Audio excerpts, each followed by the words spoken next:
Well, who cares about a stupid star? Gee, Patrick, it seems like you would care a lot about stupid stars, considering you are one. Hi, I'm Kitty Monk. I'm here to talk to you about Steven Universe, or more specifically, the episode Barn Mates. I've reviewed SU before. My last video was about Rocknaldo, and how in trying to do too much, they somehow created a half-finished story. The episode easily could have been 4 separate ones. I consider that the show's worst episode. But at the end of the day, I don't hate it. I get what the episode is trying to say, I just don't like how it's conveyed. But before we dive into Barn Mates, let's discuss Steven Universe itself. I occasionally bring up the show on my channel, and that's because it's probably my favorite Cartoon Network show. It was the first show I began to heavily theorize on, and whenever there was a new episode, I would stop what I was doing and watched it. In fact, it was what spurred me into wanting to become a YouTuber. The only problem was I didn't have the right equipment or knew how to get it. I mean, now I could just use Audacity or voice memos, plus iMovie and screen record, but I didn't know that at the time. Watching YouTubers like Ostrog Fox and Slice of Otaku, it made me realize there was a whole world out there of people who like to talk about their favorite show. As a bonus, they got paid to do so. The first script I ever wrote for YouTube was in high school. It was a listing for the top 10 worst SU episodes. For reference, I got into the show around the time Chillatine aired, and it hooked me. And when the show eventually covered mental health, I felt represented. Unlike most cartoons that come and gone, I don't think SU needs a reboot or another special. Gravity Falls, Star Vs, K&D, they definitely need comebacks, but SU was not one of them. Maybe they could have done something like Distant Lands, but I'm fine if we never get it. While I am aware of the mess that went on behind the scenes, I do think the show was great, but it could have been a teensy bit better. Remember how bloated Rocknaldo was? The episode talks about cultural appropriation. It addresses fan complaints. Ronaldo teams up with Steven, or at least tries to. And they also try to do allies who want to help but end up hurting. But it's 11 minutes, and not helping is how nothing happens, so Ronaldo feels even more like a jerkwad than usual. But beyond feeling like a first draft, it was alright. Besides, it isn't my least favorite episode.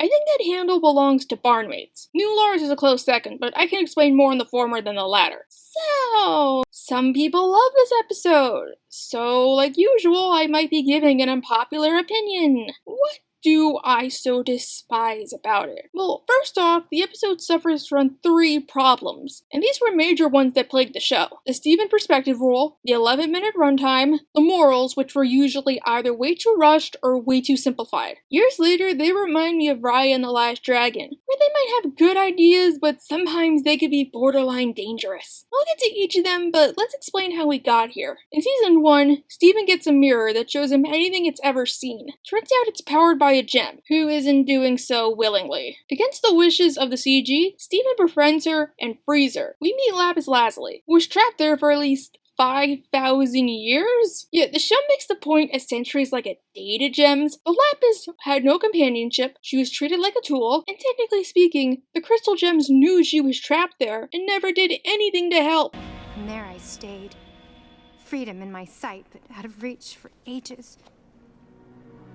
Until I was found. Maybe it goes back to the fact Yellow Diamond has literal gems act as walls, or Blue Diamond has statues that are somehow alive, and everybody considers it normal. But for gems that are all about freedom and breaking free from class, they seem to be pretty close-minded. Steven has a heart-to-heart with Lapis, heals her, and sends her home. Then that leads into stuff like Peridot using her as an informant, her fusing with Jasper, trapping the fusion at the bottom of the ocean, etc. You know how shows have that one divisive character that splits the fandom down the middle? For SU, it's Lapis Lazuli. When Lapis first appeared, she was an ensemble dark horse. Everybody loved her for her cool powers and her sad backstory, and many people related to her. Then after season 1, she went downhill. Part of that can be blamed on the show barely showing her. Other times, it can be blamed on the individual writer. The show easily could have done for her what they did for Peridot. Instead, she's like one of those babies you see on sitcoms. Where she exists, everybody knows she exists, but she only appears when it's convenient to the plot. I don't know if it's because they didn't know what to do with her, if they weren't allowed to, or because her actress was busy or something, but it was a tragedy. Slice of Otaku made a video on why he personally dislikes Lapis. If you want to understand the hatred, I recommend you check that video out. With Lapis, there were a plethora of episodes I could choose from. Alone at Sea, Room for Ruby, The New Crystal Gems. Instead, I'm going to pick an episode you may not remember. It encompasses all 3 issues that plagued SU, and it has Lapis being mistreated. Do you remember that episode of SpongeBob, where Squidward just wants to enjoy his Sunday, and somehow that crime is on the level of sacrificing babies to Satan while jaywalking? You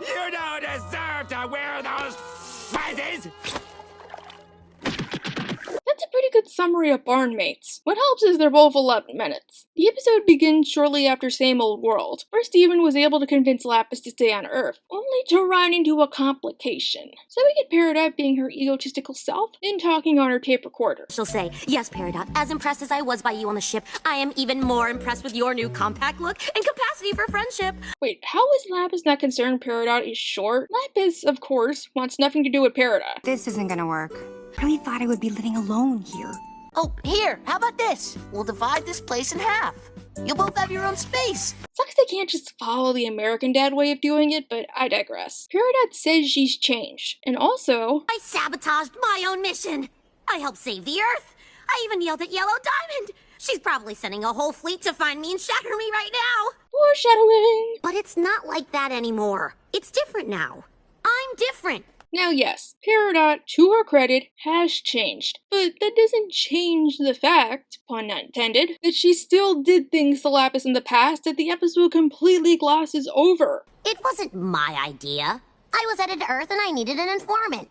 It should have been a simple mission. Things didn't exactly work out for either of us. For reference, Peridot was basically her jailer. She interrogated Lapis, likely before and after they came to Beach City, and she stood idly by while Jasper tugged her around like a rag doll. Sure, it's not Peridot's fault Lapis was there. It's likely their superiors were roping them together, but Peridot still did those things. Considering how beaten down Lapis was to Steven, completely willing to give up despite having the power to trounce her oppressors, it probably wasn't a good cop bad cop. Lapis probably was tortured. No! I don't want your help! Things are bad enough as it is! I've already made too much trouble. Too bad that thanks to the Steven perspective rule and the super short runtime, we don't get to see that side of Peridot, as cool as it would have been. Lapis gently tells Steven she doesn't think the arrangement will work and flies off. Steven, I don't think this is gonna work. Maybe we could put up a curtain? This I gotta appreciate. Lapis tried to set boundaries. That's a step in the right direction. Now you might say that the plot Barmates is doing is nothing new. What's the harm? In most cartoons, there's an episode or two where the opposing parties have to learn to share a space, where they have a feud of some kind. The thing is, those episodes either make the point both parties are being idiots, or what they did was minor and they're blowing it out of proportion. Take the SpongeBob episode New Student Starfish. Patrick decides to spend the day at boating school, but because Patrick is a man-child, he constantly gets SpongeBob in trouble. At first, it's Patrick's fault, but because SpongeBob doesn't tell Mrs. Puff or explain to him why he needs to control himself, the feud continues. They even get into a fight, which leads into a detention they're equally responsible for. It isn't until they realize they have a common interest in saving Junior that they find their squabbling is foolish. That episode works because it's just a misunderstanding. And even if Patrick started it, SpongeBob still helped to escalate it. This episode has the gall to say Lapis is in the wrong for not wanting to spend time with Peridot. I can't stand the thought of having to look at her every day. She's the one who dragged me back to Earth. You used me like everyone else did. It's not so bad now, but trust me, it gets worse. Steven doesn't think of finding Lapis or Peridot somewhere else to stay, which they easily could have brought up. Maybe Lapis could have stayed on the silo while Peridot got the barn itself. Or Lapis can go on the beach and then Peridot could stay in the barn. He never brings up any solution besides, you two are gonna stay here. Here's where the episode gets messy. But obviously she doesn't. She's the one that needs to know. I want her to understand. Aw, Peridot, that's sweet. I don't know what the writers were intending, but that line and Peridot's delivery are super sociopathic. Steven suggests showing Lapis that she's truly changed, mostly by doing nice things. They start off with a greeting card. Is not having fingers also your style? No, I'm just bad at drawing hands. Okay, that was funny. You and me both, Steven. Sorry I interrogated you. You were just full of such useful information. That's a sincere compliment. Peridot. Oh, so now you remember what Peridot did. I get it's a kid's show, so they likely won't say torture, but what was that thing Handmaid's Tale Season 4 said? Why the f Do you think you deserve forgiveness? That leads into my next issue. A big moral about the show is talking things out is key. Or rather, it's better to use your words than your fists. It's a great moral, but the problem is, communication takes two. Neither are willing. Both Peridot and Lapis are stubborn, if for different reasons. And in SU as a whole, all too often the characters will hound the other party until they're ready to talk. Maybe it's because Steven is still technically a child, but in some episodes, he'll chase you down like a hungry cheetah until you open up.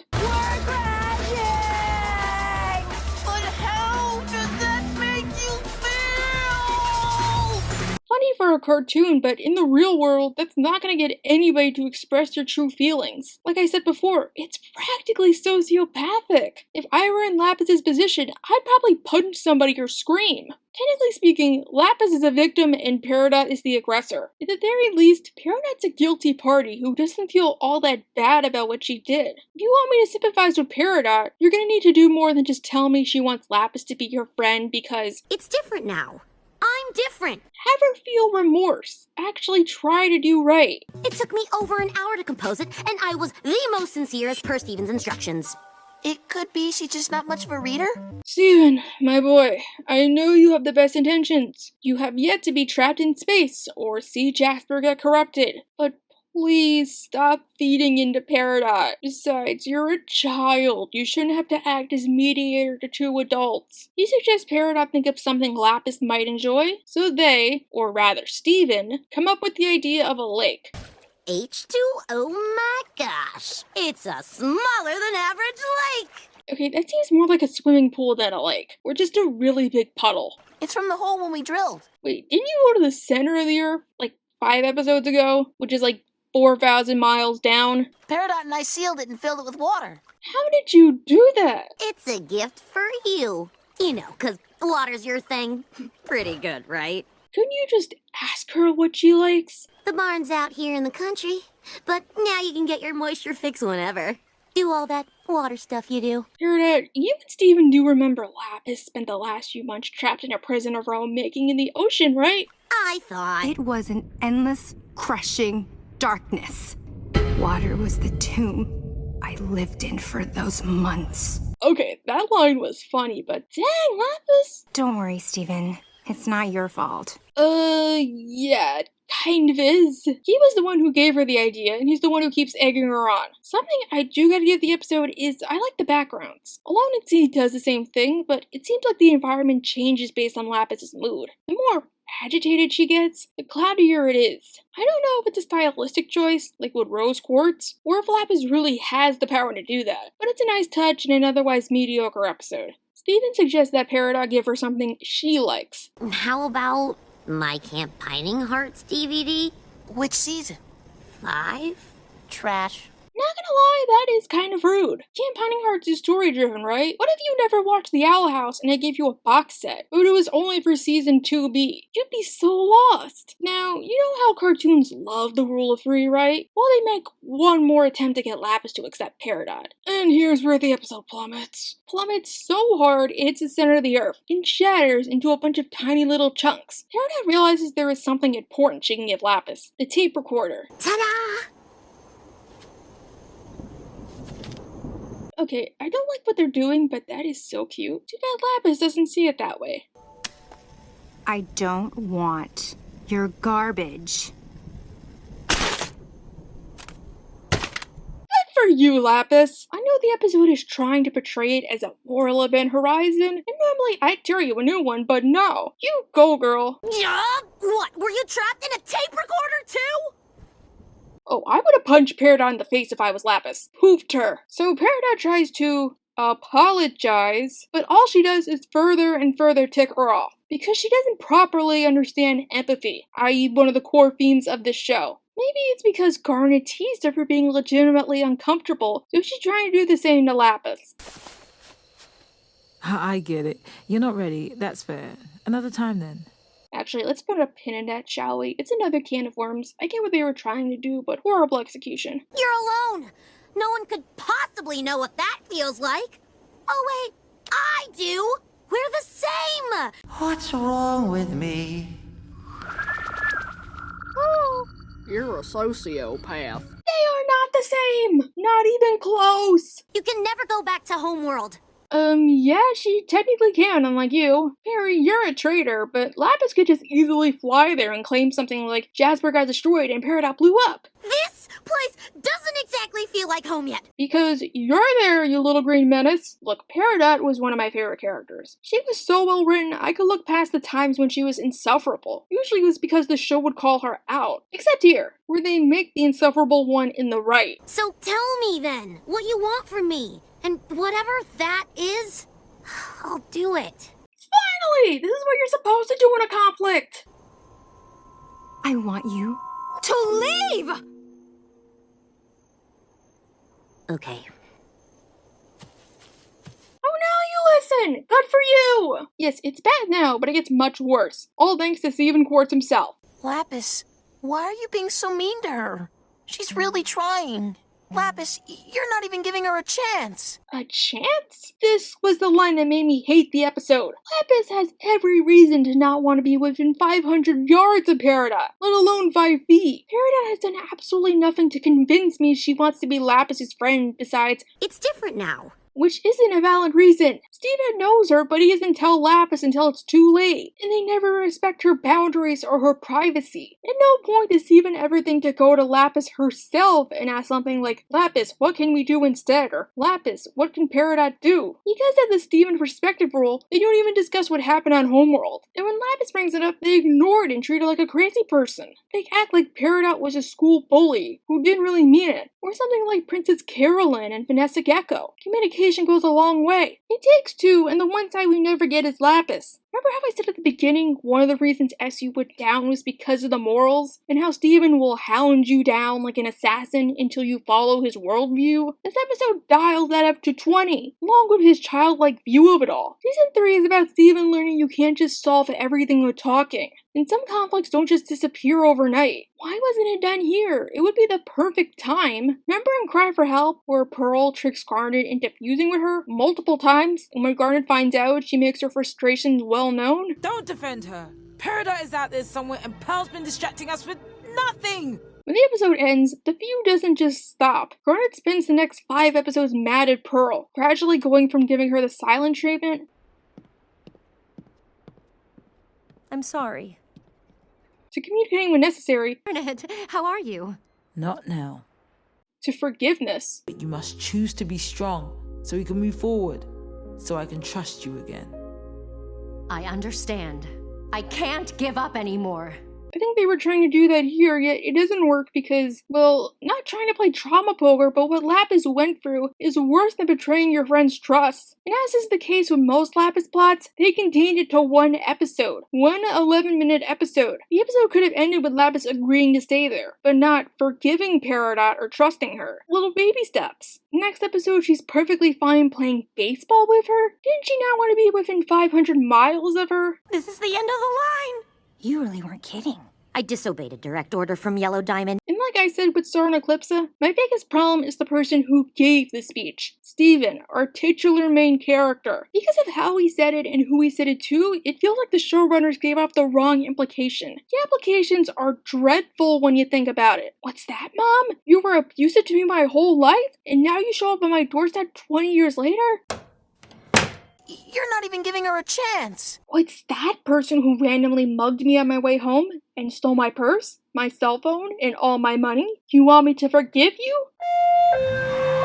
You're not even giving her a chance. What's that crazy ex-girlfriend who stalked me, harassed my daughter, blew up my car, and put my bunny in a pressure cooker? You're not even giving her a chance. With the diamonds, genocidal conquerors or not, the point is made Steven still has to work with them if he wants to heal all the corrupted gems. Change Your Mind never says he has to like them or love them. He just does it because, unfortunate implications aside, it's in his nature. The only issue, at least to me, was we needed one episode with White Diamond, so the turnaround didn't seem as sudden as it was. Tell me, why does Peridot want Lapis to be near her? I might have repeated myself a lot, but does she honestly and truly want to form a friendship with her? You should have at least gotten to know her before you decided you don't like her. Wow, I never thought Steven Universe would be the cartoon to make an accurate portrayal of emotional gaslighting. Because when was Lapis supposed to know her? When Peridot was likely threatening her with a gem to stabilize her? When Peridot wouldn't shut her mouth? Please give her some space and have her come to that conclusion on her own. You know how later in the season Jasper says, You want gems after they're worthless,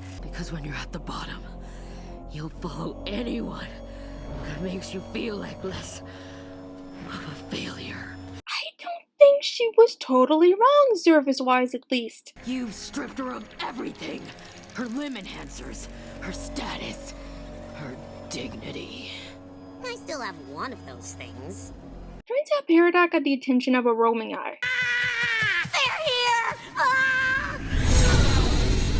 I told you, I'm public enemy number 1! Didn't Yellow Diamond blow the communicator? Wouldn't she assume you were dead? What's the point of sending an entire squadron? Besides, you're just a Peridot. It's not worth the effort. They try to hide, but the scanners close in.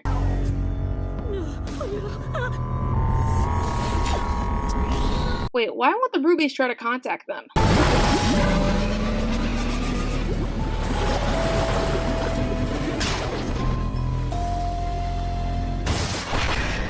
Okay, even if I don't like the reason why Lapis did all that, I will concede I like the background music and the animation. It was a nice sequence. Hey, maybe it had nothing to do with Peridot. Maybe she wanted to make sure Steven was okay.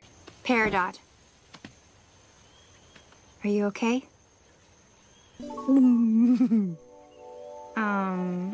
Well, that was Barnmates. One of my least favorite SEO episodes, but was it worse than Rocknaldo? Looking at it from a new lens, I'd say they're on the same playing field, but I'd give this episode a slightly higher score. Not like an A+, but whereas Rocknaldo's like a D-, Barnmates would be like a D or a D+. The episode's a bit more interesting and more happens. You can cut out Rocknaldo, and pretty much nothing would change plot-wise. Maybe if the runtime was a bit longer. Maybe if they spread it over a couple episodes, I'd appreciate it then. Oh well, not every show can be perfect. Gee, Pat, maybe President Squidward's right. Yeah, I guess we aren't good neighbors after all.